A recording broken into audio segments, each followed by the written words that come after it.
magazine Topo de la gloire na biso ebandaki awa lelo dimanche ngai wana posa poto na rond-point voie du na lobité fono zo moto na kene ko visiter site Belvedere wana bia telemi wana na be mwana moto site Belvedere singa yaka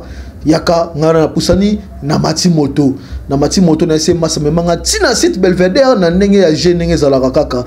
biso wana tokali toujours kokende to komi na rond-point Mikondo na ndenge ya je Mikondo kenda sango na matadi mobimba donc ya direction site Belvedere ngai wana toujours na rond-point Mikondo tozo kende toujours mama ngai na komaka te na komi na rond-point Belvedere wana papa Belvedere ye wana na lobite fona kota tina kati na ndenge zalaka. Bienvenue au site Belvedere yango wana na komi bienvenue à la porte nango ya entrée place wat bat bakotaka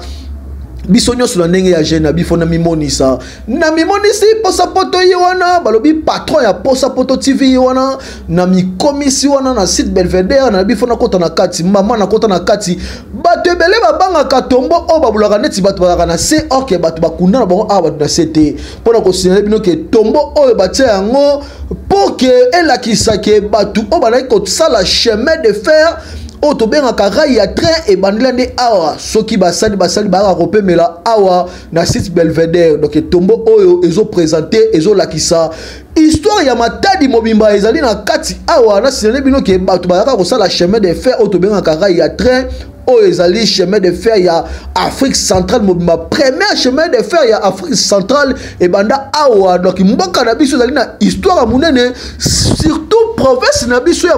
ya Congo central pe vi na so matadi ezali na histoire munene oyo ezalaka awa na kati ya site Belvedere donc ende bozali komona kaka posa poto nazali toujours